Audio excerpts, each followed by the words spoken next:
Então, para começar aqui o nosso debate, eu acho que só gostaria de fazer aqui uma rápida introdução ao laboratório. Isso tem sido uma iniciativa que a gente tem feito aí nos nossos últimos eventos, e que, ao contrário de um painel clássico de exposições, debates e perguntas, o laboratório é uma iniciativa aqui do Comitê de Regulação, no qual a gente realmente faz uma dinâmica absolutamente participativa. A gente não somos nem tem muito coordenadores, panelistas, tudo, a ideia é sermos todos juntos num debate que seja construtivo, que de alguma forma se conecte com o que a gente tem discutido ao longo do ano, não deixa de ser um convite para aqueles que não participam ativamente do Comitê de Regulação passarem a participar, porque de alguma forma reflete a nossa dinâmica no dia a dia. Essa daqui é a terceira edição desse laboratório.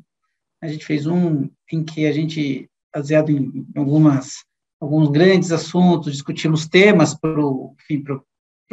apuramos temas que pudessem ser interessantes o próprio comitê discutir. Depois, foi no começo de 2022, a gente fez um exercício interessante de como vestir os sapatos do regulador e passar pelo processo regulatório, como é cumprir todos os passos da atividade regulatória, como, afinal, percorrer esse caminho de análise de impacto regulatório, como receber e cumprir todos os requisitos nas diversas normas no processo de produção regulatória. E agora, para esse nosso laboratório de hoje, a gente elegeu a PEC, né, dos freios e contrapesos, que acabamos de discutir, porque acho que é um documento que chamou a atenção de todo mundo e muito conectado com o que a gente vem discutindo ao longo das nossas reuniões. Chama atenção, né, para essa proposição de rearranjo institucional no momento, enfim, dentro de um cenário que vem se consolidando, né, com o desenvolvimento das agências, a própria lei das agências e toda a regulamentação que vem tomando tanto cuidado dessa atividade regulatória cuidadosa, minimamente objetiva, concreta e realmente focada na regulação dos mercados que precisam. Então, a nossa proposta aqui vai ser exercitar, tentar encontrar como funcionaria essa PEC. Então, alguns de vocês, não obrigatoriamente todos, mas a gente tentou aí distribuir ao longo das convocações os links para algumas dessas notícias que abordam ou que noticiam mesmo a existência dessa ideia de PEC. É uma PEC não formalmente apresentada no Congresso, ela ainda é uma minuta circulando entre algumas pessoas, e já temos aí algumas notícias, algumas análises preliminares. O próprio Jacinto está aí numa dessas notícias comentando o ponto de vista que ele até já adiantou para a gente no último painel. Um ponto de partida importante, obviamente, para a gente conseguir fazer desse laboratório um exercício interessante, é a gente conhecer a PEC. Então, o que a gente se propõe a fazer hoje é isso, dar uma passada no conteúdo da PEC, para garantir que todo mundo esteja com o mesmo nível de conhecimento. Aí, acho que a gente vai ter um momento de interação importante, que eu conto com a ajuda de todo mundo, que é efetivamente tentar buscar hipóteses de por que ela surgiu, que tipo de problemas certos agentes reguladores viram que exigiram essa necessidade de rearranjo institucional. Eu acho que tem um debate interessante, todo mundo junto, tentando entender, afinal, como é que uma coisa tão diferente surge nesse momento. E aí a gente vai se dividir. A ideia é realmente, a partir dos problemas em que a gente eventualmente tenha identificado que fizeram surgir a ideia da PEC, cada grupo tente dar uma resposta a esses problemas usando a PEC como se a PEC estivesse em vigor, ou o modelo que a PEC advoga, com o modelo que a gente tem hoje das agências ainda concentrando as atividades, né, de executivo, judicante e normativo. E depois, obviamente, a parte mais interessante nem é o embate em si, acho que esse aqui vai ser só um ensaio, mas acho que a gente deveria dedicar algum tempo para as conclusões, para a gente tentar afunilar ali o que de interessante surgiu ao longo dessas nossas discussões. Tá? Então, acho que é importante a gente, talvez, de uma forma conjunta, dissecar o que a PEC, afinal, propõe, para que a gente discuta sobre as mesmas coisas, né? Obviamente. Então, aí no link, vocês, enfim, esse é um QR que leva ao documento, para quem quer também acessar no próprio computador, a gente colocou o link ali no chat, e onde vocês veem o texto da PEC, tá? Mas, fundamentalmente, a PEC, de uma forma didaticamente, ela divide, ela entende, ou ela distribui as atividades executivas, normativas e de contencioso, mais ou menos de acordo com esse slide, né? Então, a atividade executiva, né, que inclui as próprias políticas públicas, em alguns casos, a prestação de serviços públicos, e talvez até a atividade mais típica de agência, a atividade de fiscalização, ela tira isso, ela determina que essas atividades, incluindo fiscalização, que eu acho que é o mais importante aqui para a gente, para ministérios, secretarias, autarquias, fundações e agências. Tá? Então, eventualmente, a fiscalização seguiria, talvez, o modelo que se propõe seria a fiscalização seguir com as fundações e agências, tá? Assim como a própria políticas públicas, né, que hoje em agência, a gente sabe, costuma ser didaticamente separado, né, deixando políticas públicas para o Poder Executivo em si e as demais atividades de agência na própria agência, porque é mais independente, autônoma, etc. Então, essa atividade executiva vai ou para o Ministério, ou para as secretarias, ou para as autarquias, fundações e agências. Mas a atividade normativa, né, a regulação, a deslegalização, que é um termo usado na PEC, e os atos normativos, esse sim sofreria uma grande mudança, porque essa atividade iria para conselhos ligados a ministérios e secretarias, né? E aqui é importante comentar, né, quer dizer, com representantes dos ministérios, agências, setores regulados, academia e consumidores, né, aprovado pelo Legislativo, né, além das próprias secretarias, autarquias, fundações e agências, ou seja, vira um órgão multi-stakeholder para desempenhar atividade normativa fora da agência. E, finalmente, o contencioso, a atividade de contencioso também seria destacada quando hoje estiver na agência, porque ela fica obrigatoriamente sujeita a um órgão administrador, julgador independente. A PEC traz isso, traz essa ideia de um órgão administrativo julgador independente, não traz outras atribuições, e comenta, né? Quer dizer, o julgamento, a garantia de ampla defesa e duplo grau ficaria a cargo, ou essas características da atividade contenciosa administrativa ficaria a cargo desse órgão administrativo julgador independente. Então, eu não sei se alguém tem alguma outra observação da forma como lê a PEC. Acho que é importante todo mundo ter a mesma leitura e todo mundo, obviamente, ter certeza que todos entenderam da mesma forma a PEC, porque esse aqui é um insumo muito importante, porque essa seria o fundamento normal que justificaria esse rearranjo institucional. Não sei se alguém quer comentar até aqui, para a gente seguir. Só peço um segundinho, que deu, eu não sei se vocês estão vendo, porque aqui deu uma apagada no meu monitor. Só um segundo. Estamos vendo, Lessa. Estamos vendo, Lessa. Talvez só um complemento, Lessa, aí pegando um gancho com o painel anterior. Acho que a PEC não deixa muito claro o que seria essa figura do contencioso, né? Se seria um único órgão com esse papel de adjudicante, né? Mais ou menos na linha que a Mariana comentou e que até viu que faria algum sentido, ou se seriam, por exemplo, vários órgãos, né, especializados, mais a semelhança do CARF, né, que também foi comentado. Então, talvez no painel a gente possa explorar até esses dois modelos, né? Porque talvez a gente possa achar um mais conveniente, outro não tanto, mas eu acho que é algo que a PEC não explica, né? E que fica a dúvida, né? Do que seria exatamente esse Claro, formato do contencioso.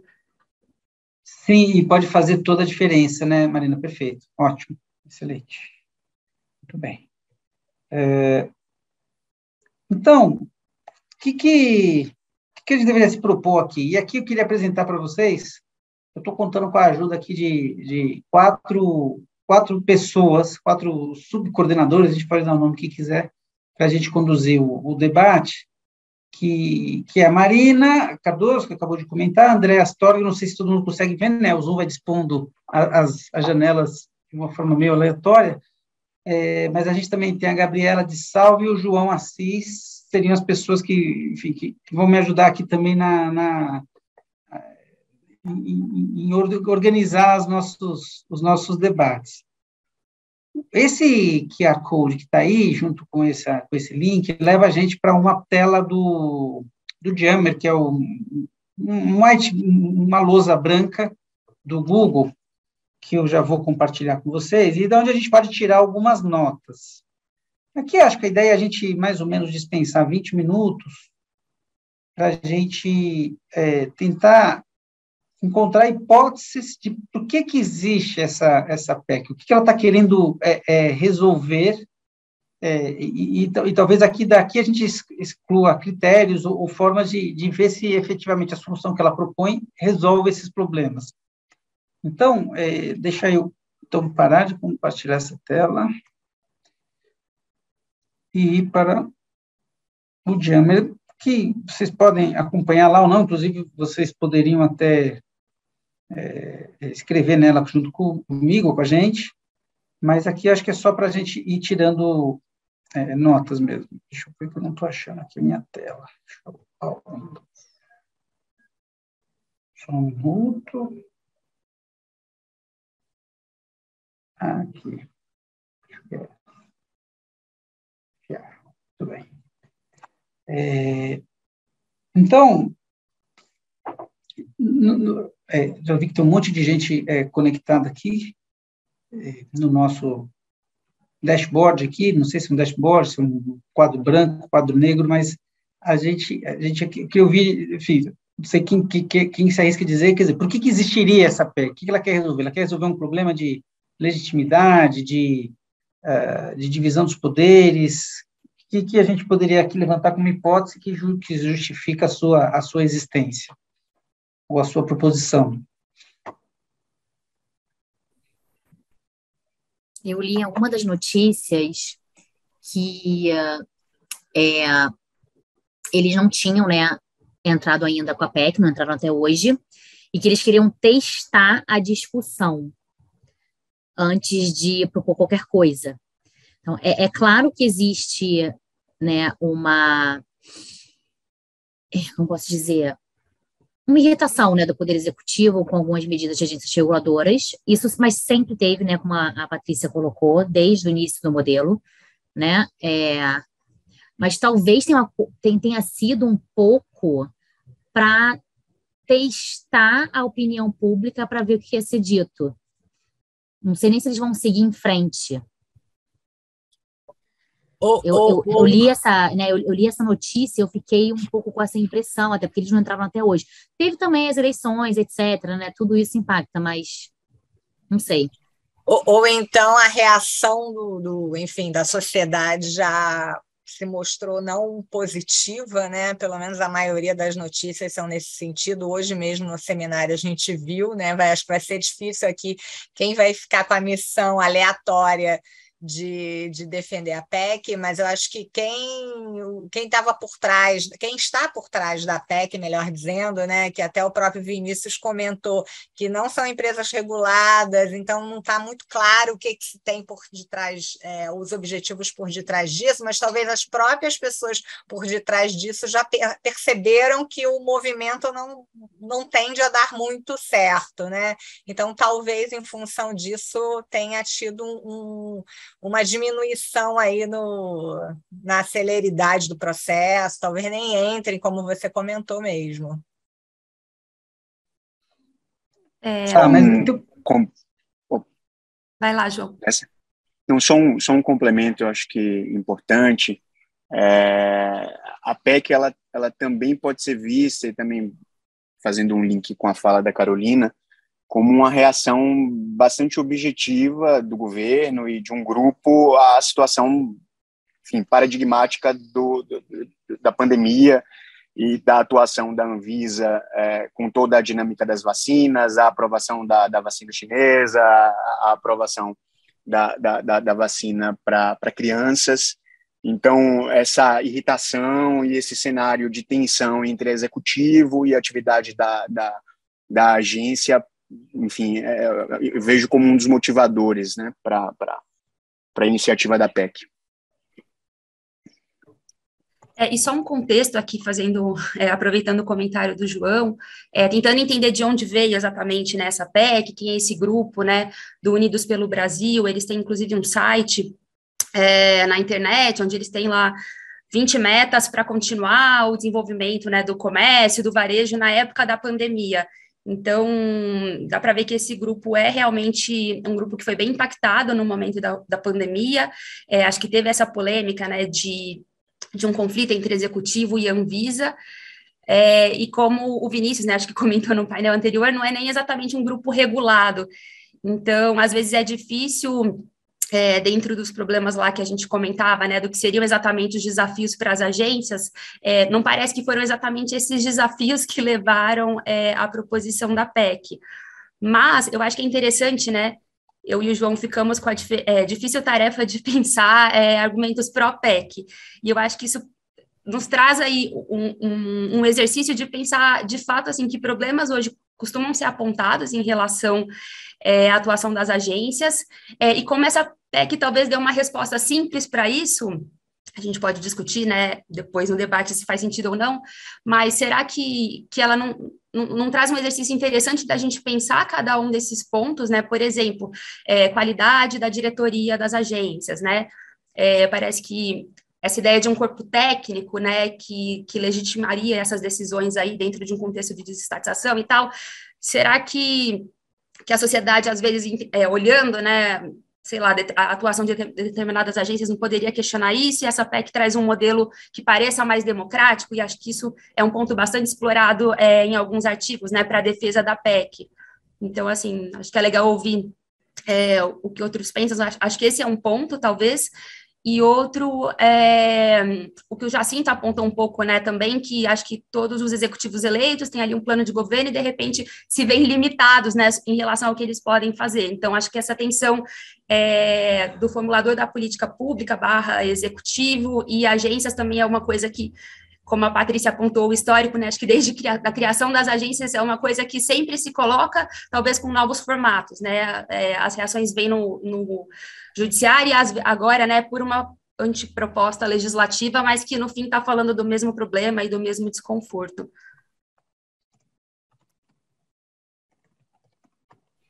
Outra coisa que me ocorreu também por que a PEC, né?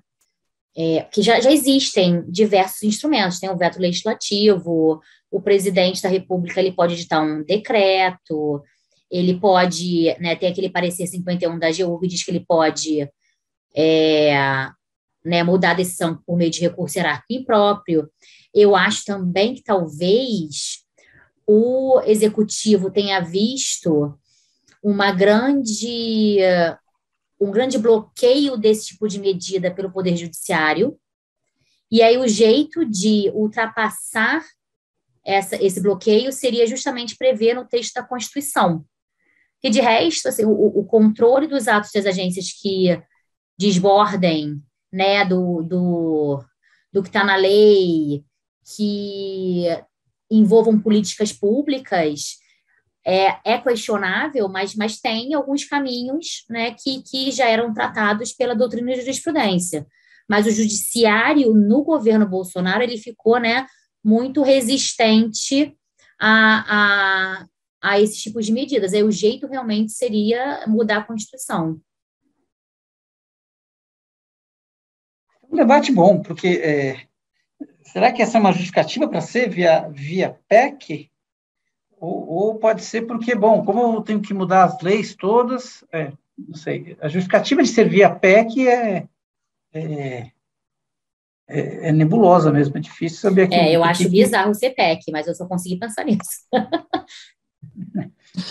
Assim, fazendo um exercício, assim, bem de, assim, meramente conjectural, porque não tem como saber o que eles estavam pensando, mas se colocando no lugar ou do empresário, ou do consumidor, será que o setor regulado não se sente, assim, acuado ou com receio, de repente, de fazer reclamações? No caso de um abuso regulatório que envolve reserva de mercado ou algo, assim, substancialmente impactante em termos financeiros, e aí essa inibição não tem a quem eles recorrerem? E aí por isso que separa o judiciário, por isso que tenta um mecanismo aí de contencioso, como foi dito, ou até de arbitragem, né, que poderia ser mais célere do que o próprio poder judiciário. E aí na PEC não vai ter como detalhar, né, esse tipo de procedimento. Então talvez eles estão querendo colocar isso numa PEC para depois, em termos legislativos, exemplificar. Então, por meio de um tribunal administrativo imparcial, por meio de um tribunal de arbitragem, não sei, talvez algo nesse sentido. É difícil imaginar o que eles pensaram, né? Porque a PEC é muito abrangente, é muito vaga, né? Mas se colocando no lugar do setor regulado... E não tem exposição de motivos. E não tem exposição de motivos. Pois mas só tentando se colocar no lugar do setor regulado, será que não seria esse receio ou não ter a quem recorrer no caso de um abuso regulatório? Eu acho que além da questão do setor regulado, tem a questão da evidência que algumas agências receberam nesse momento de pandemia, porque uma que é sempre mencionada é a Anvisa. E eu, pelo menos, não me recordo de ter visto antes um julgamento de aprovação de vacina de ter saído na mídia, ou de ter sido disponibilizado, filmado. Eu acho que talvez esse interesse público sobre uma decisão de uma agência que não é um CARF, que não é um CAD, que tem sempre uma relevância e tem sempre um impacto financeiro, eu acho que trouxe esse assunto um pouco para o holofote. E aí a mesma questão da Constituição, acho que também nunca um presidente citou tanto a Constituição, que estava com a Constituição debaixo do braço, que cumpria a Constituição. Então, acho que isso também é algo que é um apelo, assim, para quem busca uma solução, né? Mas, assim, nada tão legalista, um pouco mais midiático, eu diria. Mas acho que a Mariana está com a mão levantada, Alessa, não sei. Acho que a Mariana tá até cansada aqui com a mão levantada. Aqui, Mariana, tem que falar, tá? Não precisa ser educada. Eu abrir o microfone na conversa. Tá bom. Eu não sabia qual era a dinâmica. Então, eu estou tentando, em prol de ajudar o exercício de tentar falar bem da PEC, né? Então, acho que a gente precisa abstrair um pouco do contexto abstrato de quem está propondo ela e os interesses.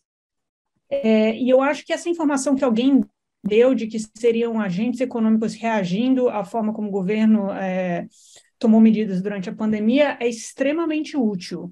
Porque eu estou trabalhando num paper agora analisando os órgãos de conselho durante a pandemia no estado, na província de Ontário, no Canadá e no Reino Unido.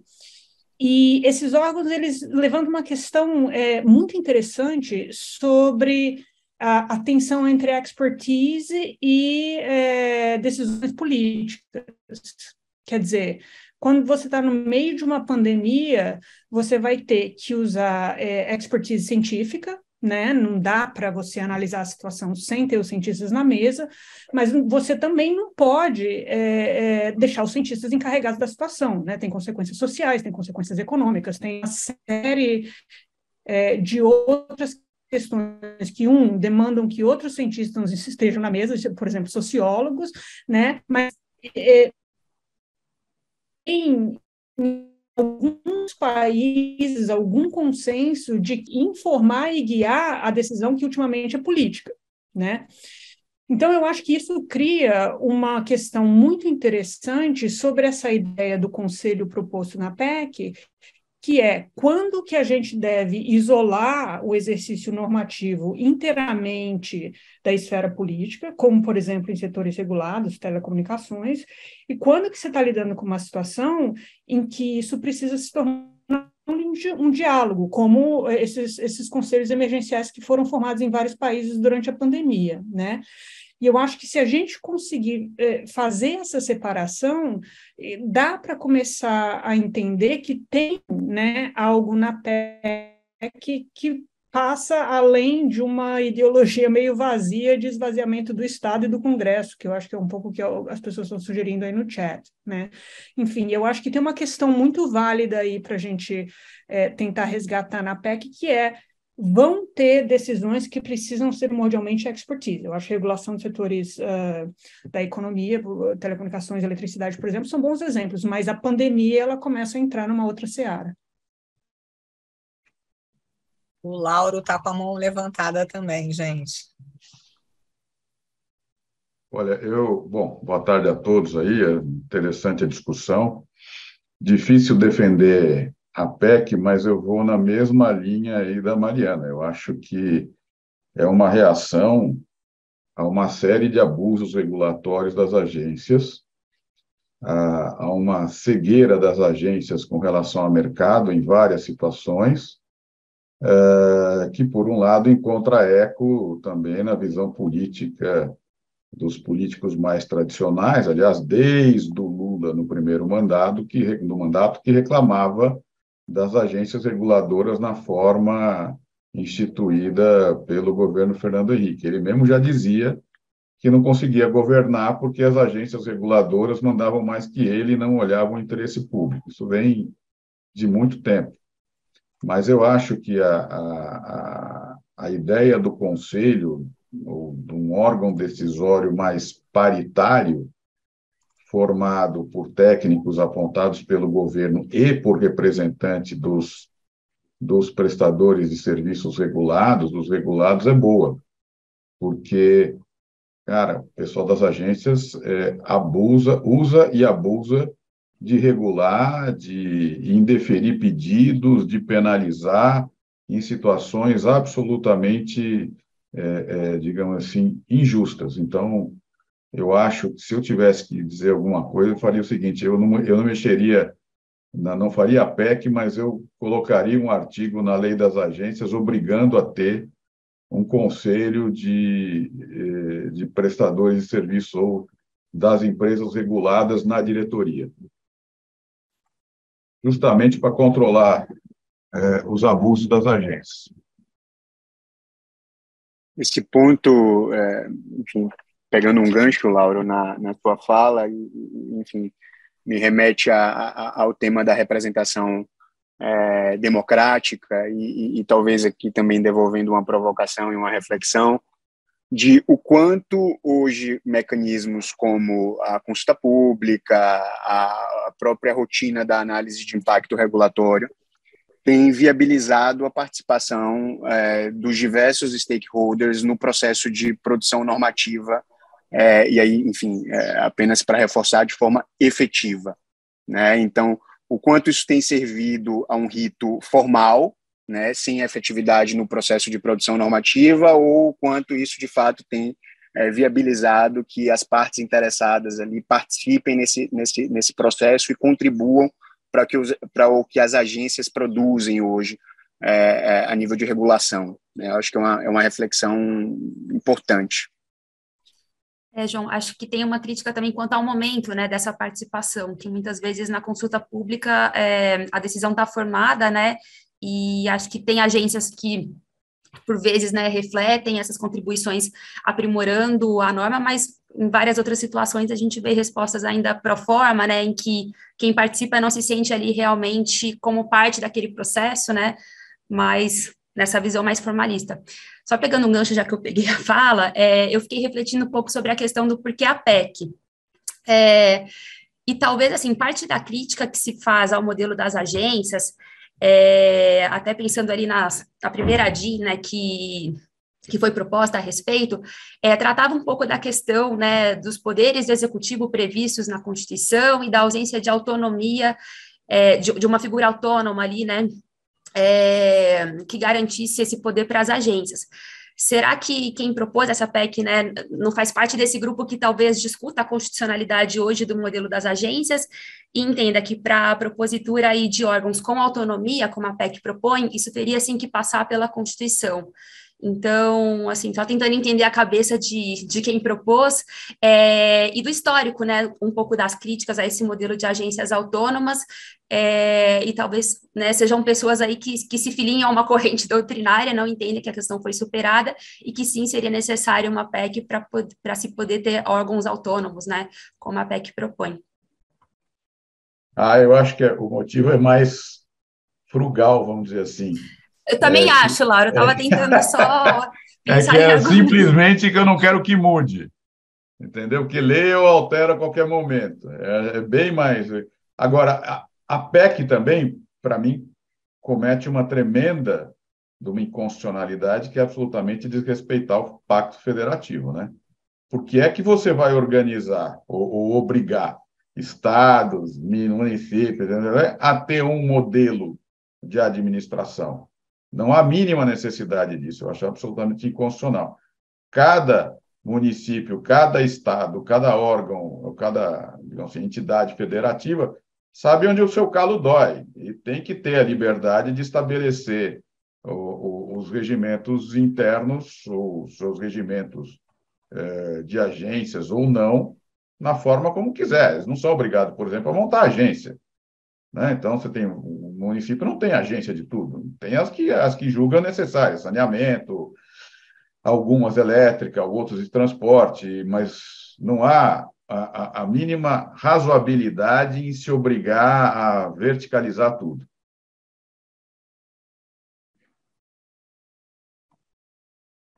Aqui a nossa folhinha já está começando a ficar sem espaço para mais observações.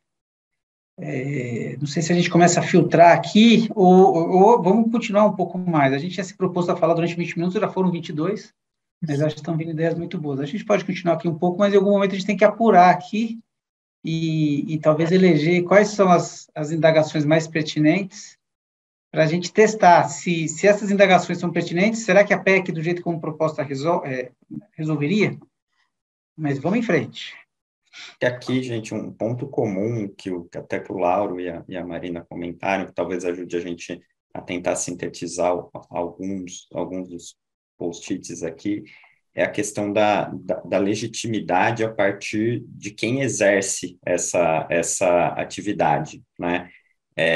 Acho que a provocação do Lauro foi, talvez o remédio não seja esse, mas há um problema porque o setor regulado é subrepresentado dentro da esfera de quem decide, né? E talvez também haja uma percepção que decorre, eu não sei, de algum desajuste já decorrente de uma aplicação não ideal do próprio modelo, e aí não pelo setor regulado, mas por uma visão da sociedade civil de que não enxerga nas diretorias, às vezes, as pessoas como sendo técnicas, né? E aí, vendo isso também sob uma outra ótica, né? O próprio mecanismo de indicação e controle que tem participação na esfera federal, né, do legislativo, ele acaba não funcionando direito, você acaba trazendo para dentro das agências pessoas que não têm essa...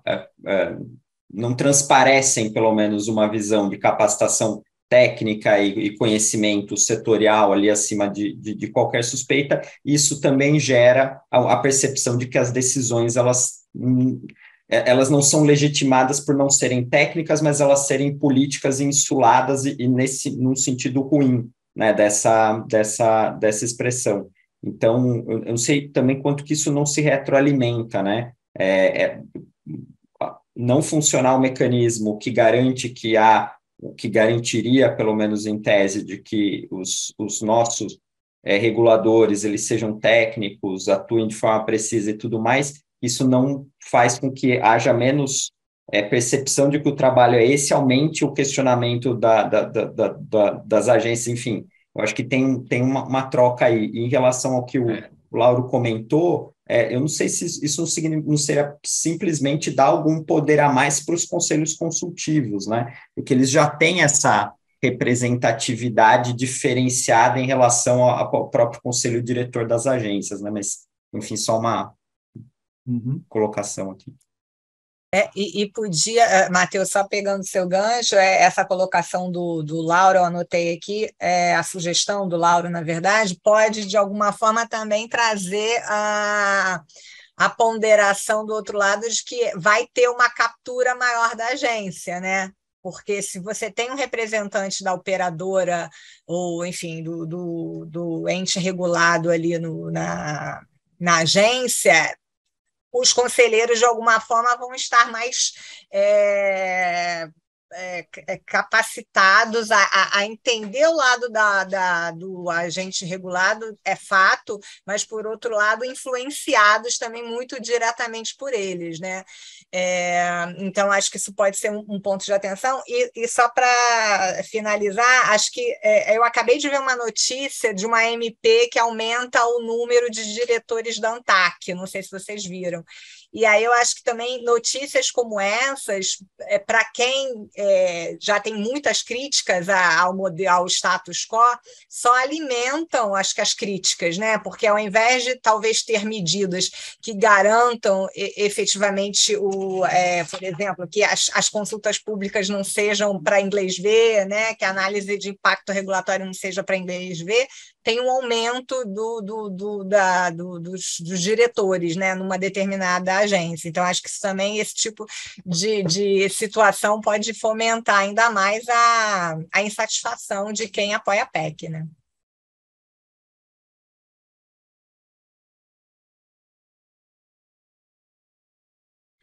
Mais algum comentário? Senão, acho que a gente tem que afunilar aqui Eu quero fazer um comentário. Vamos lá. Vinícius, tudo bom? Deixa eu, assim, a visão aqui, a gente que estava dentro do caldeirão aqui, não só de Brasília, mas das agências, né? As agências, elas não fazem políticas públicas. Quem faz política pública é o governo, né? E as agências são implementadoras. Ela não pode implementar nada que não tenha vindo do governo. Então, por exemplo, o Conselho Nacional de Política Energética como o próprio nome está dizendo, é o responsável pela política pública na área de energia. O que a ANEEL vai fazer, o que a ANP vai fazer, é oriundo das decisões do Conselho Nacional de Política Energética, que tem pessoal da área de economia, Ministério de Minas e Energia, as áreas interessadas, né? O governo que foi legitimamente eleito, né, ele tem todo o direito de fazer a política pública e as agências, elas simplesmente implementá-las, concorde ou não.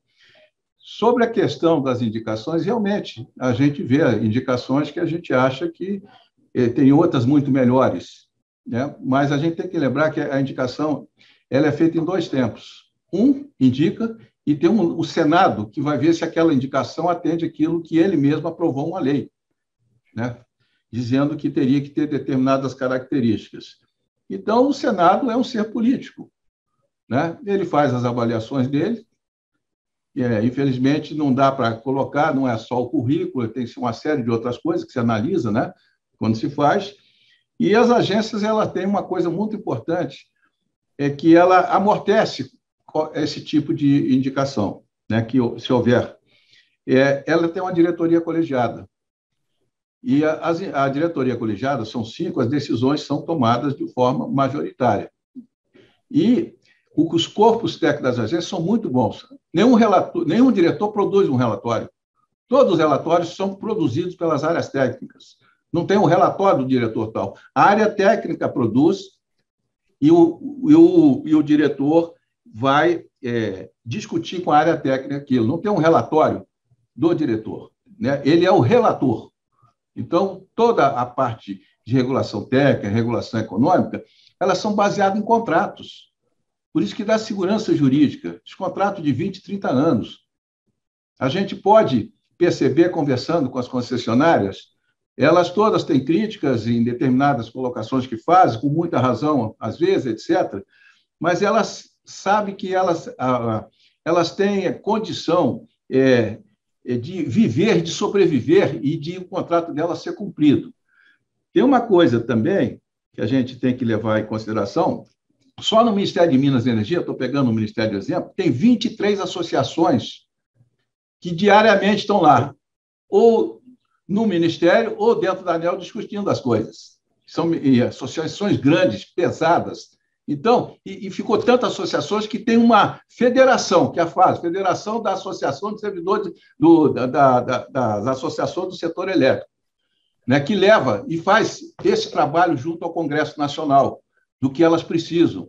No dia de hoje, exatamente hoje, por exemplo, uma resolução da ANEEL relativa a uma regulação econômica, né, relativa a uma questão do sinal locacional, saiu mais um decreto legislativo mudando.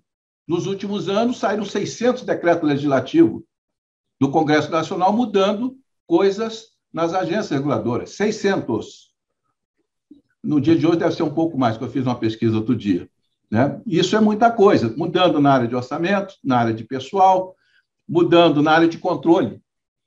Eu comentei antes, aí eu não sei com devido detalhe, nós, por exemplo, vamos fazer um evento no dia 23 aqui, que nós chamamos 2 pessoas para nos ajudar a pensar, que é o ministro do Tribunal de Contas, o Haroldo Cedras, né, que foi presidente do tribunal e foi agora, recentemente, foi o relator da capitalização da Eletrobras, para ver essa relação entre os órgãos de controle e as agências reguladoras.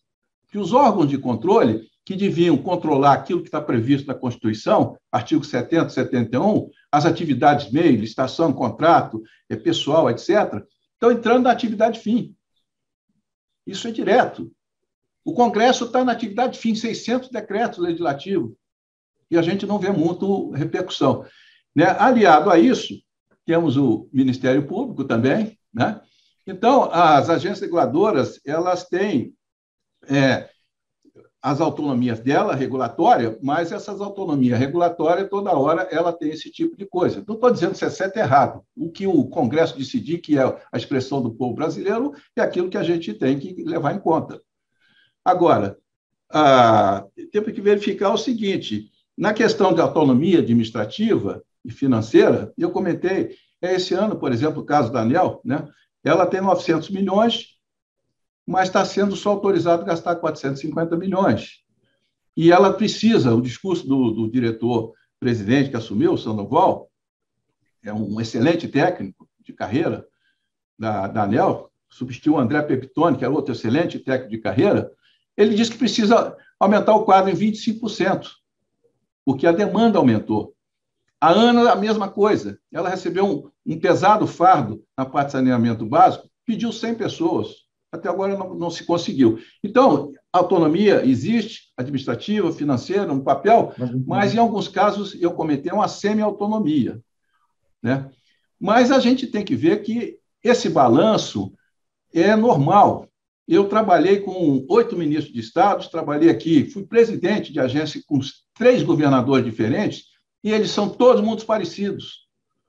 Eles realmente, quando assumem, eles ficam espantados de ter um órgão que nomeia a gente, que toma decisão, que mexe na regulação econômica, sem a gente saber, mas todos. Não é esse governo, o anterior, são todos, sem exceção. Tá? Essa é uma questão. Hoje foi interessante, a Mariana, né? Ela fez algumas colocações entre a questão do transplante, né? Foi o termo que ela utilizou, né? De você pegar um modelo, que nós pegamos, um modelo americano, e colocar no Brasil. Nós temos diferenças políticas, econômicas, sociais, e às vezes o que funciona bem nos Estados Unidos não funciona aqui. O que é que a gente tem que fazer? Nós temos que fazer alguns ajustes, né? E esses ajustes, ele está sendo com a prática. Por exemplo, a Lei das Águas do Brasil é um modelo francês, né? O relator, inclusive, foi o ministro Haroldo Cedras, quando era deputado federal. Ele funcionou, eu diria, que se tivesse de dar nota de 1 a 10, eu daria nota 8. Tem coisas que não funcionam. A cobrança pelo uso da água, por exemplo, funciona. Se finge que cobra, se finge que paga. Ou seja, a situação não é simples. Agora, eu fiquei muito satisfeito de ver independente dessas colocações, que eu acho que muitas delas têm um fundo realmente, né? Elas veem que essa PEC é totalmente extemporânea. Ela vai criar eu não sei nem o nome que eu uso, mas a nível estadual e municipal é terrível isso aí, não tem a menor condição, né?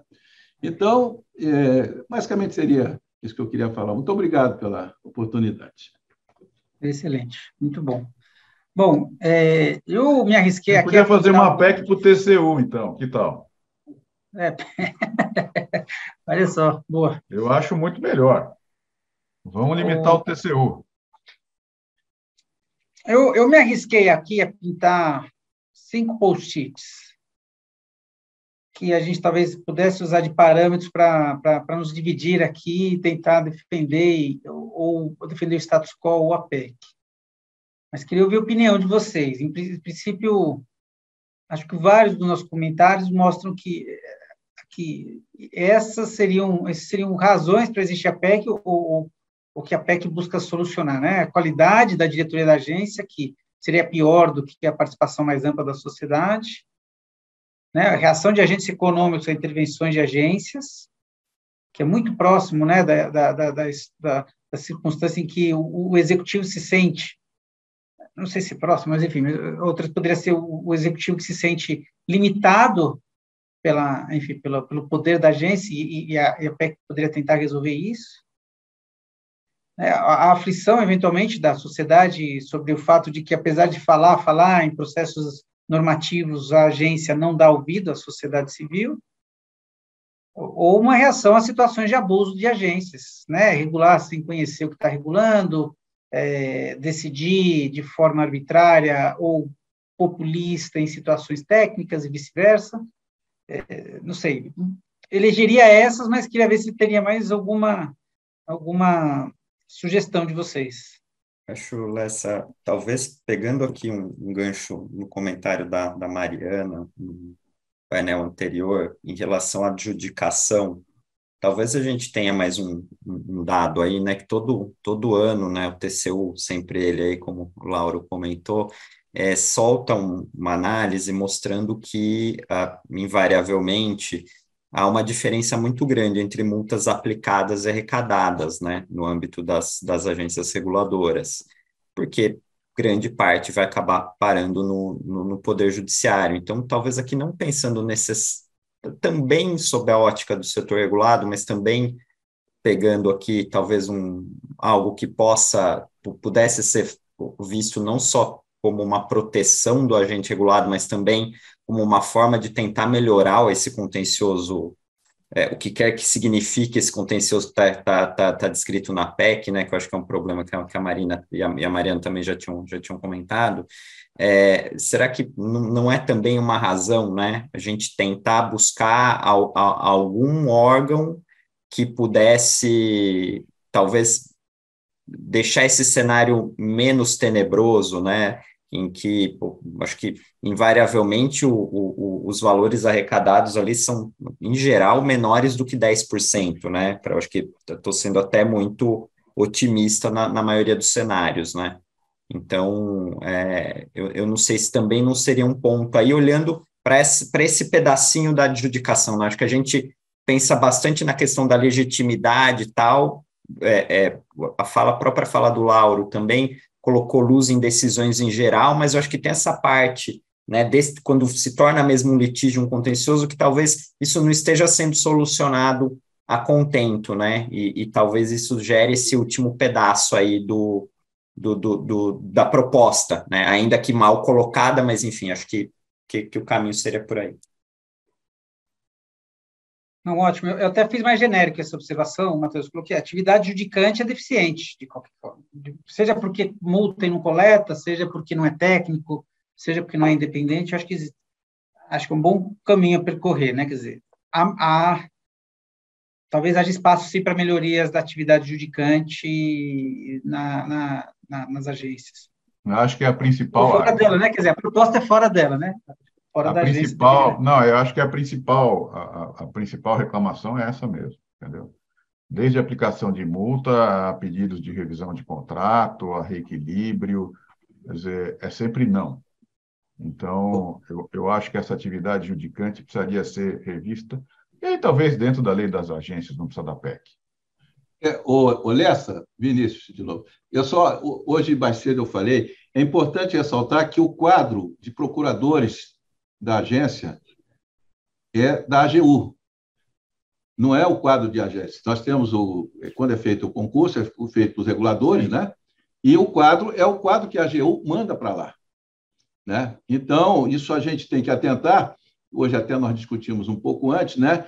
Porque uma coisa é um bloco da agência, o outro é um bloco que tem agência e tem um AGU lá dentro, né? E, evidentemente, eles seguem, às vezes, não exatamente os parâmetros da agência, né? Mas os parâmetros de quem a quem eles são ligados, que é a Advocacia Geral da União. Então, a gente tem que ver essa questão, né? Eu até comentei que, no caso de uma agência específica, né, que eu ajudei a montar, e nós colocamos um serviço jurídico próprio para poder fazer. Mas agora, depois de 14 anos, a Associação dos Procuradores, aqui do caso do Distrito Federal, entrou com uma ação dizendo que não era constitucional. Então, agora nós estamos com um procurador aqui, muito bom, por sinal, não tem reclamação nenhuma em relação à pessoa, né? Mas eu estou dizendo, esse sistema também complica um pouco, às vezes, uma atuação mais forte, vamos dizer, da agência com a procuradoria feita dessa forma. Não há incentivo para evitar conflito. Esse é o ponto. O viés da AGU, o viés do Ministério Público é sempre de conflito. E quando você tem ainda uma visão errada dos órgãos de controle, provoca aí o apagão da caneta e o apagão de decisões favoráveis ao contribuinte. É isso que ocorre. Então, o sistema está errado, eu acho, no meu modo de ver. Mas, enfim, eu acho que essa questão judicante é chave. Laura, eu ia comentar exatamente isso, assim, que talvez essas decisões desfavoráveis tenham muito a ver com esse receio do controle, né? E será que esse órgão contencioso autônomo teria uma relação diferente com o TCU, né? Será que, por ser um órgão específico, com essa função, haveria uma deferência ou uma clara divisão aí entre competências? Assim, como ficaria essa relação nesse modelo? E será que é isso, né, que a gente precisa, ou realmente enxergar esse papel, ter mais deferência em relação às decisões das agências, né? Eu também acho que o problema, em parte, continuaria. A solução seria você realmente desmontar o TCU, do jeito como ele está hoje. O que não vai acontecer, né? Legislativo fraco, TCU forte. Então, o ponto é exatamente esse. Uma forma de você garantir ao particular, ao regulado, mais, não é transparência, mas evitar o viés punitivo da administração pública, da AGU que vem, do MP, do TCU, entendeu? É esse o ponto. Como você blindar um pouco a agência na sua decisão contra esse viés? Muito bem. Eu vou voltar aqui para a nossa apresentação, então, para a gente retomar aqui o nosso painel. Deixa eu só preparar aqui um slide que eu estou colando aqui, esses slides que esses post-its que a gente preparou aqui. Deixa eu só um segundinho. Então, agora, deixa eu voltar aqui.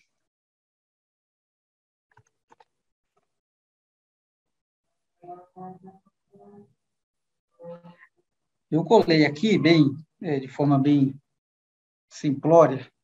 Vocês já estão vendo a minha tela, não? Não, ainda não. Talvez agora. Agora sim. Muito bem. Então, se todo mundo achar que faz sentido, eu ficaria com os azulzinhos para a gente discutir.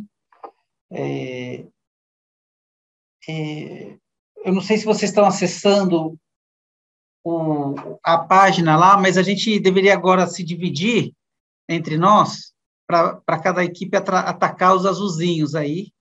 Uma equipe vai ficar, portanto, a favor da PEC, e outra equipe contra a PEC, não é equipe, obviamente, isso daqui não é competição, é um grupo, usei a palavra errada, e só acho bom que cada grupo consiga projetar no seu respectivo, enfim, no seu respectivo grupo, os slides para cada um poder se preparar para defender todos ou parte aí dos post-its azuis. E aí, acho que, não sei, salvo algum comentário de alguém, a gente voltaria daqui uns 15 minutos nessa sala aqui. O Matheus trata de nos dividir, depois de nos reagrupar. A gente tem 2 coordenadores em cada um dos grupos, o João e a Marina de um lado, a Gabriela e a Andréa do outro, e aí a gente volta aqui 10, acho que era melhor marcar, a gente volta às 17 horas em ponto aqui para a plenária, para a gente fazer não é uma apresentação, é uma defesa rápida das razões pela qual a PEC ou o status quo resolve ou não cada um desses problemas que estão aí em azul. Matheus, você nos divide, então?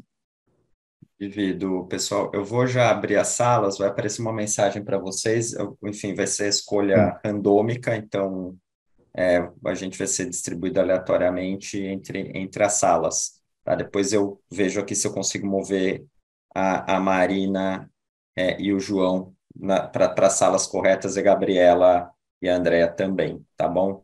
Matheus, Vinícius, eu estou indo embora agora, porque eu tenho reunião com o governador, já tinha falado agora às 17 horas, tá?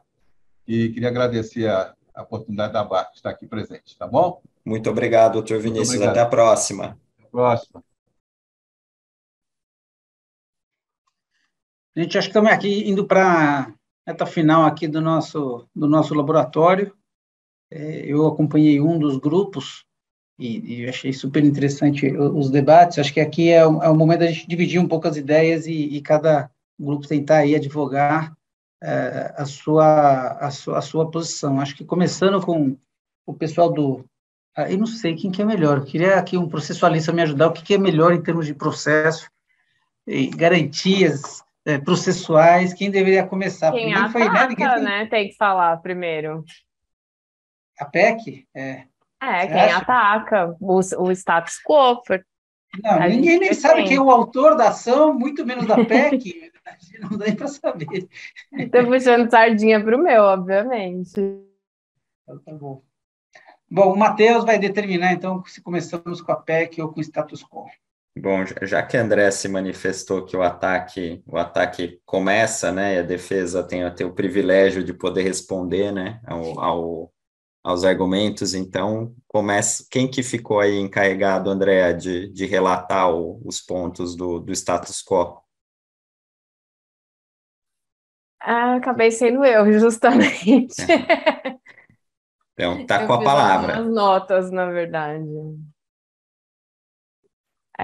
A gente acabou passando, né, pelos pontos, a gente passou um pouco, e eu acho que a gente tem bastante elementos para não condenar o sistema inteiro, mas sim fazer algumas mudanças pontuais que não exigem uma PEC ou não exigem uma reforma total, uma divisão de poderes. Acho que existem sim pontos que podem ser ajustados, devem ser ajustados, mas é todo um processo, né? Como disse o Vinícius, as agências foram criadas nos anos 90, né? Então a gente ainda está caminhando para chegar no nosso modelo, né?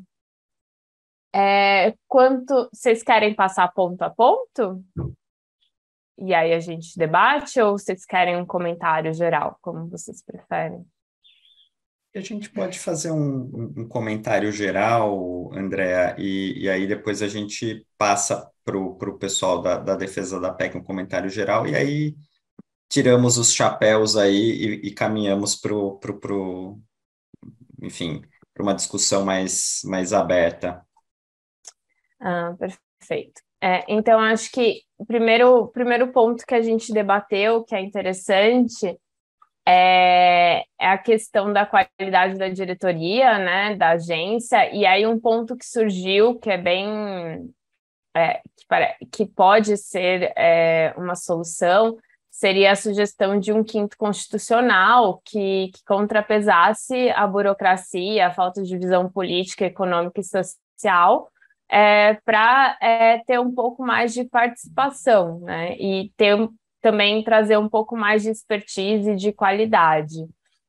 E aí a gente poderia, inclusive, ter um representante da sociedade civil nas agências para compor para trazer um pouco desse aumento de visão, né? Que é o que às vezes a gente tem pessoas muito técnicas, mas que na prática ou não conseguem ver o dia a dia da empresa, o funcionamento. Então, isso talvez seria uma sugestão, ao mesmo tempo de trazer um pouquinho mais de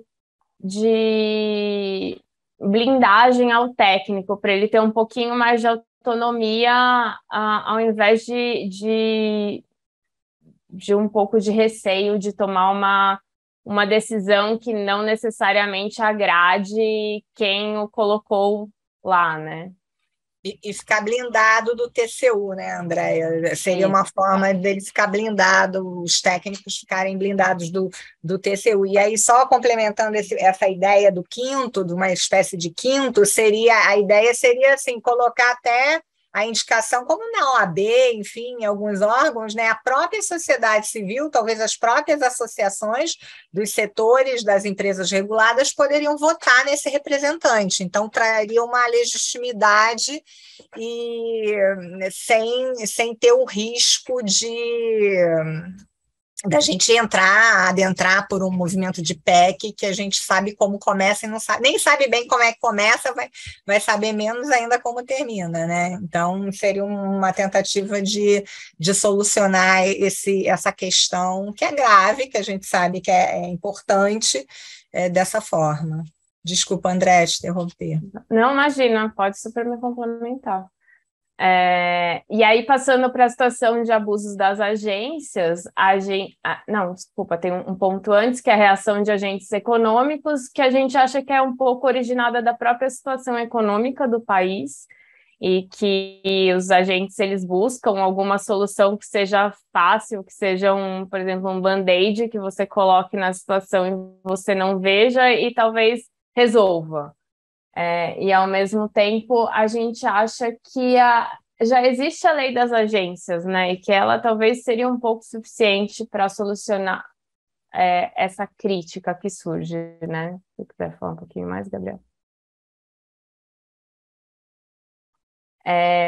Aí, passando para situações de abusos das agências, a gente é uma situação em alguns setores, assim, existe um excesso de recursos administrativos, de revisão de contratos, tem uma indústria das multas. Eu perdi minhas notas, desculpa, gente. Da indústria das multas e dos taxes, e talvez isso não seja algo que no sistema atual seja bom. Mas também a PEC a gente não vê como uma solução para esse problema, porque não fica claro para a gente quanto a segmentação dessas atividades normativa, judicial, executiva em diferentes órgãos traria benefícios ou traria uma decisão mais acertada ou mais em uma mesma direção. Talvez traga situações mais desencontradas do que acertadas, essa solução. Daí a gente tem também, sobre a questão do executivo engessado, a gente acha que não é a agência responsável pela política pública, mas sim os ministérios. E aí a própria Gabriela citou o exemplo da criação do edital do 5G, né? E mostrando que o Ministério ele tem um papel, ele pode exercer esse papel de forma muito positiva, ele não precisa se sentir engessado, mas ele talvez tenha que se concentrar mais em uma atividade ou em outra. E aí talvez uma opinião mais pessoal que eu tenho é que eu não vejo o CAD, por exemplo, como uma autarquia, assim, mas já que ele foi citado ao longo do debate, acho que vale trazer, eu não vejo ele como um exemplo de engessar o executivo, porque tendo que os diretores, eles são indicados pelo presidente da República, eles são aprovados pelo Senado. Diversas vezes a gente vê pautas sendo discutidas no CAD que são assuntos que são de interesse político, ou que estão sendo discutidos na sociedade civil, e é uma iniciativa. O CAD ele recebe essa proposta para ele iniciar uma investigação. Se essa investigação ela segue em um rumo ou em outro, é mais pelos limites legais, normativos, do que pela interferência política, na maioria dos casos, né? Então, talvez não seja bem um executivo engessado, mas talvez cada um cuidar um pouquinho melhor do que tem que fazer. Aí acho que os outros pontos é o que a gente acabou falando hoje um pouco mais, que existe uma escuta à legitimidade da sociedade civil, mas que talvez poderia ser melhor, assim, mesmo o prazo da consulta de 45 dias e tal, mas existe uma tomada de subsídios, existe AIR, existe tomada pública, então existem mecanismos, talvez seriam melhores aprimorados. E aí acho que é isso. Não, aí só se eu puder acrescentar, de fato, controlar para que esses mecanismos que já existem de consulta pública em particular sejam aprimorados, né, que não haja um esvaziamento. Alguém até comentou isso no painel, de que se evite o excesso de dispensas, né, de AIR, que as AIRs de fato sejam aprofundadas e abordem todos os aspectos, e muitas vezes consultas públicas, as agências tendem a jogar as consultas públicas não para a diretoria, mas por uma superintendência, aí elas acabam escapando do prazo dos 45 dias, mas muitas vezes essas consultas públicas são, no olhar da agência, elas são muito técnicas, elas de fato são técnicas, mas elas são muito importantes para um determinado setor. Então, tem que ter essa sensibilidade pelo lado da agência e o controle da sociedade, né? Então, eu acho que talvez esse complemento poderia ser feito na lei de agências, que hoje existe, porque não está claro. E aí acaba que as agências conseguem um subterfúgio, muitas vezes, nesse sentido. Acho que é isso. Ok, maravilha. Então, aí, passando a palavra para o outro grupo. O nosso grupo teve um debate tão acalorado, né, que a gente acabou não designando o relator. Então, como eu fiz algumas notas, eu acho que eu posso começar a elencar os pontos, e eu quero deixar todo mundo super à vontade para me complementar, especialmente a Carolina, na parte da formação do conselho, e a Mariana no poder adjudicante, porque eu acho que vocês colocaram pontos bem interessantes e com bastante convicção, assim, que a gente já estava quase se convencendo realmente de que a PEC tem os seus pontos, suas qualidades, né? Acho que, falando do conselho, né, que é a principal, talvez, novidade em relação ao modelo atual, a gente entende que esse formato conseguiria endereçar talvez 3 dos problemas aqui que estão nos post-its azuis, né, que a gente definiu, que é a questão, né, da maior participação da sociedade, dessa questão também com o executivo e talvez até da legitimidade, né, a gente falou da questão de multas, né, da pouca efetividade da atuação das agências. E uma coisa que a Carolina bem pontuou é assim, que conselho seria esse, né? Acho que até no painel anterior ela comentou do conselho lá da Anatel, e a gente entende assim, que a PEC ela não é suficiente, de fato, será necessário uma legislação complementando essa PEC e definindo com bastante critério, né, qual vai ser a forma aí quais os critérios para a eleição desses representantes, né, de cada uma das partes que estão previstas ali na PEC. E que é importante, por exemplo, que os usuários não estejam sendo representados por um único grupo, né, que exista realmente aí uma representação ampla que consiga garantir essa voz aí para todos os agentes que são afetados pela regulação, mas também que propicie um formato em que as partes possam realmente compor, né, que as partes possam realmente dialogar e usar esse espaço aí para se atingir um equilíbrio, né, e até fomentando um diálogo institucional mesmo, que a gente às vezes percebe que falta, né, no modelo de atuação aí de cada órgão isolado, e a gente entende que esse conselho seria um locus muito interessante para que, se bem formatado, realmente pudesse garantir uma composição de interesses. E acho que a Carolina trouxe até um exemplo muito bom na fala dela, pensando, por exemplo, um pouquinho na Anvisa, que isso não afasta, por exemplo, a atuação da Anvisa.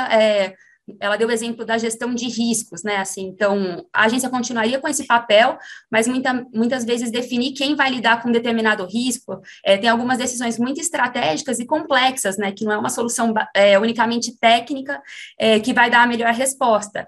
Então, talvez esse conselho seja um locus aí mais interessante, e já falando um pouquinho de enforcement, né, da questão de cumprimento dessas normas, né, que às vezes geram muitos processos normativos, talvez esses agentes impactados reconheçam nessas decisões desse conselho amplo, realmente participativo e equilibrado, maior legitimidade, né, no que foi decidido e tem uma menor judicialização dessas decisões. Enfim, a gente acha que talvez isso sugere maior aderência aí de todo mundo, adesão a essas decisões. Né? Então, isso também garantiria aí mais enforcement e legitimidade.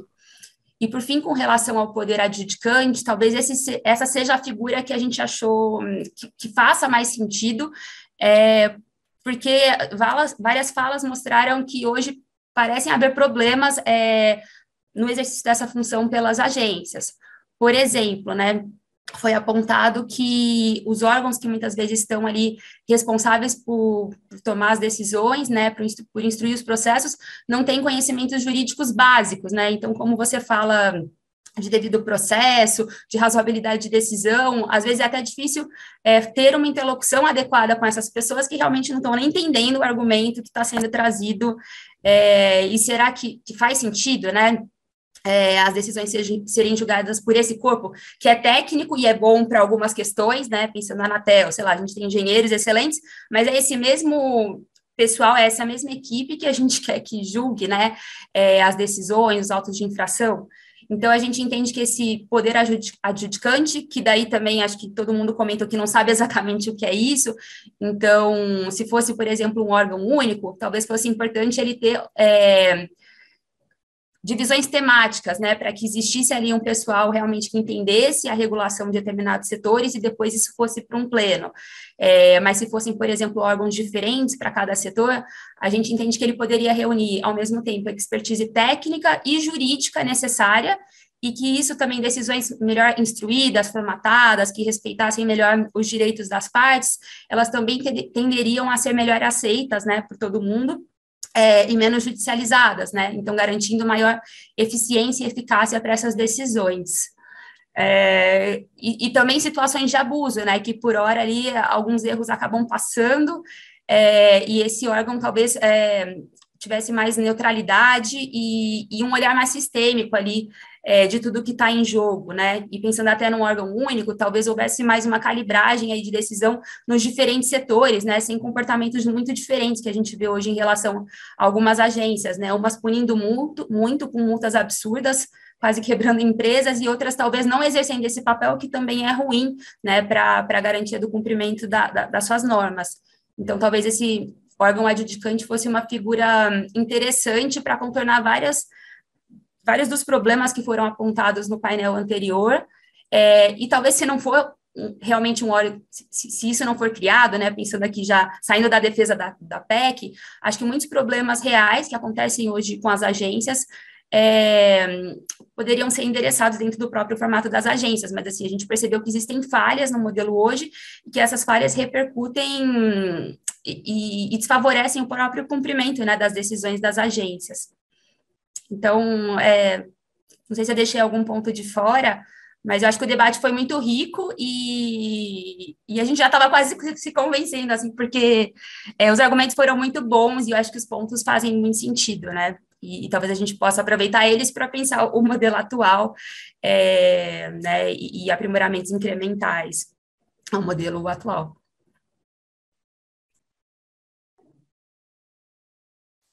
Muito bem, excelente. Acho que surgiram pelo menos duas ideias boas, né? O quinto também do outro grupo parece ser interessante, esse aprimoramento da atividade judicante do lado de cá. Enfim, o laboratório é essa coisa dinâmica, né? A gente vai vendo conforme vai dando certo, a gente vai fazendo. No programa original, a gente tinha daqui uns 10 ou 15 minutos de debates. Acho que não sei se alguém quer fazer algum comentário final. Acho que agora, pelo menos, já conhecemos um pouco dessa proposta, suas vantagens, suas desvantagens, e até aí algumas oportunidades de aproveitar aí, não uma PEC, mas, enfim, um rearranjo institucional para fazer aprimoramentos. Não sei se alguém quer fazer mais alguma observação, algum comentário. Lessa, como está na moda as pessoas pegarem sua fala e desvirtuar, eu quero deixar claro que eu sou contra a PEC. No final, tá bom. Entendi, tá bom, não. Okay. Porque hoje em dia não se sabe. Tá gravado, Marina, tá gravado. Defensora da PEC. Carolina também tem boas falas a favor da PEC, a Mariana. Até o professor Jacinto já estava se convencendo. É verdade, é verdade. Mentira. Mas, então, parabéns pelo espírito aberto vocês discutirem isso. Eu fiquei encantado com a proposta de oficina aqui, fiquei mais ouvindo do que qualquer outra coisa. Muito legal ter esse espírito aberto de debater com seriedade, até mesmo propostas que eu acho que não foram elaboradas com seriedade, como é o caso aí, na minha opinião, falando bem francamente. Mas, pelo menos serviu para elevar um pouco o nível do debate, né, Jacinto? Nem que seja para isso. Para trazer algum bacana. Mas talvez seja importante deixar uma mensagem de que o aperfeiçoamento é muito desejável do modelo de agência, mas não existe um modelo de agência na Constituição, né? Aliás, a palavra agência fala em órgão regulador, que poderia ser dentro, fora, enfim. Em duas passagens apenas, quer dizer, constitucionalizar talvez seja um caminho a ser rejeitado, por mais boa intenção que existe em se debater o assunto e se aperfeiçoar o modelo, né? Mas eu acho que há um consenso de que, dessa forma, é complicado. Parabéns, independentemente do tema, parabéns pelo espírito de vocês aí. Continue assim. E obrigado por me convidarem a participar. Não, excelente. E o espírito é exatamente esse, é experimentar. Até agora os laboratórios deram certo, pode ser um dia que não dê errado, que não funcione, mas esse espírito de experimentação a gente cultiva aqui no comitê e que bom que você conseguiu aproveitar, Jacinto, e todo mundo, obviamente, que ficou aqui até o fim com a gente. Matheus, se quiser encerrar, eu acho que a gente também chega ao final do próprio seminário do ano, né? Acho que podemos, enfim, não sei se você quer fazer alguma observação final.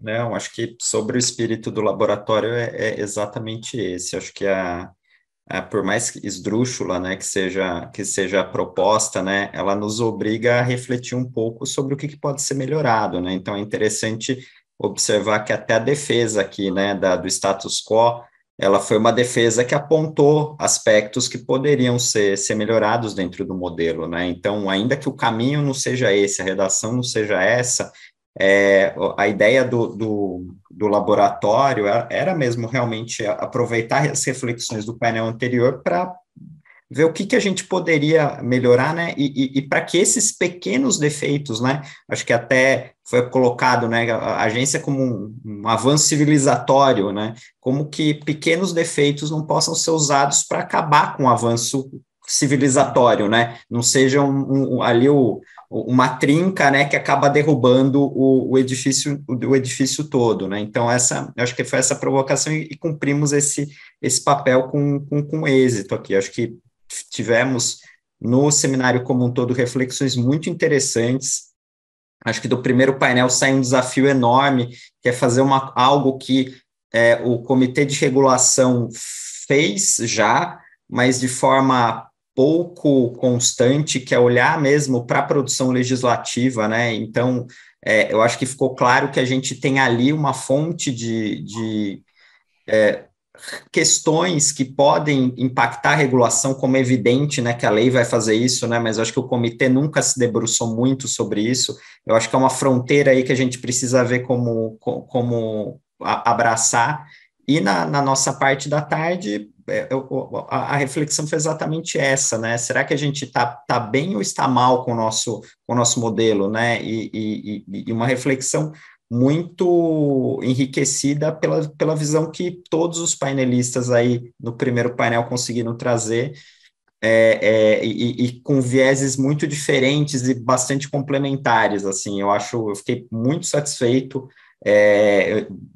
Eu esperava já que fosse um painel de alto nível, mas superou bastante, assim, as expectativas, um diálogo fantástico, assim, e queria aproveitar só, por fim, para não me estender muito, para agradecer a todos vocês, né, painelistas e moderadores que ficaram até agora, e o pessoal que ficou aqui no laboratório, né? Acho que com isso a gente encerra não só o seminário desse ano, né, do Comitê de Regulação, mas tempestivamente, antes do início da Copa do Mundo, que eu acho que é o nosso grande marco temporal agora, né, para esse ano, as atividades do Comitê de Regulação como um todo, né? E fica o desafio que é o desafio que vem sempre do laboratório, né, principalmente, o que a gente consegue aproveitar dessas reflexões, né,